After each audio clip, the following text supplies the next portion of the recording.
Hey everybody, we're jumping back into Unity today, and we're going to be learning two new tools, both of which are very similar and easy to use. And yet, they're both capable of making some pretty drastic changes to how your world and scene look. So, let's dive in. Alright, back in Unity, let's click on our terrain and pull up some of our terrain tools. We're going to check out a couple of new ones today. So to the right of your paint texture paintbrush here, you see an icon that looks like a kindergartner's drawing of two trees. So with this tool, when we click, we can place trees. And when we shift click, it tells us below that that will erase trees. However, at this moment, if we look a little bit lower, where it says trees, no trees defined. That means that this tool really doesn't know what a tree is or where to find any appropriate trees right now. So to help it out, we need to go down below and click on Edit Trees. That brings up a drop-down, and there's really only one option we can click on right now, Add Tree. So clicking there, it brings up a new window in the top left. In the Add Tree window, we see our first slot says Tree Prefab, and it says None. There's no game object that it has associated with the tree right now. So let's click on this circle select and go look for some trees. We have Broadleaf Desktop and Mobile. Think of a broadleaf as like a basic maple or oak tree. Then we have a conifer, which is like a tall pine. And finally, we have a palm tree. Now, you could use the asset store to find a whole bunch of other trees, but these are the four that I know everybody has if you imported your standard assets. So for now, I'm going to double click on the conifer. You can pick whatever tree you like and click Add. Now we see our conifer placed down here. We also have settings for things like brush size and tree density. And the first thing that I would warn you against is you don't want to paint this quite the same way that you would paint terrain. Though you can, the results are going to be a little bit crazy. Like if I take my Place Trees brush with the default settings and I click and hold and start painting, this creates an incredibly dense forest, which is probably going to create a lot of lag in my game, at least if we're trying to process all of the lighting and shadows that these produce. So I probably don't want all these trees here. I could Command Z this, or remember, I can shift click with my tree tool, and I can erase those trees. Now, if I want to place some trees, but I don't want them to be quite that dense, a good way to start would be to reduce your tree density slider. It starts at 83 for whatever reason. If we bring this down to a much smaller number, like I'll put mine at 15, and also if I don't click and hold, but just click and let go, you can see I can place trees, and I can make this area a little bit denser if I want by just placing them again and again.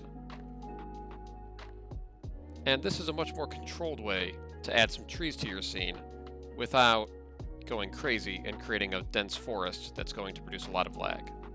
Let's jump in and test play and see how these look and feel. So these trees look pretty nice, and they're very complete prefabs in that if we bump into one, it's a physical object, it's there, we don't just pass through it. Now you will notice that it's not always a perfect system. Like this tree here looks pretty funky the way that it sits on the edge of the hill and we can see through the bottom of it. So we might want to go and erase that one tree and place it a little differently, or we could paint the terrain to try to fit the tree's placement a little bit better. Now you can repeat that edit tree, add tree process and use several different types of trees. You can go to the asset store and find new trees to use as well. But now let's jump on to our second and final tool of the day. If we go to the right of our Place Trees, we see what looks like a little doodle of flowers for an icon. This is for placing plants, stones, and other small foliage. As it says right here in the tooltip, it's called Paint Details. But once again, when I go down here to my list of details, it says no detail objects to find. So we follow a very similar process. We click Edit Details. For now, let's click Add Grass Texture, and then let's go up to the Detail Texture and click on the circle select where it says None Texture 2D. Now it was pretty easy to find the trees without too much confusion. They really stood out compared to the other assets that were available. Here this can be a little more confusing, but if you're using the standard assets that we all imported, you can look for either of these grass frond assets. You can also use the palm frond assets. Any of these will work just fine. So I'll just pick this grass frond and double click on it, and then click Add. Now, one thing to be careful of here, just like painting trees, you can paint a lot of grass very quickly. And painting too much grass is often a bad thing. Another thing to be careful of is if I start painting with this grass, Well, right now, most people would look at this and think that there's something wrong. Maybe Unity's bugged. There's no grass showing up here. What's wrong? Actually, nothing's wrong. This is by design. The grass is there, it just doesn't show up until we get a little bit closer. We have to get quite close, actually, before we can actually see the grass in our scene.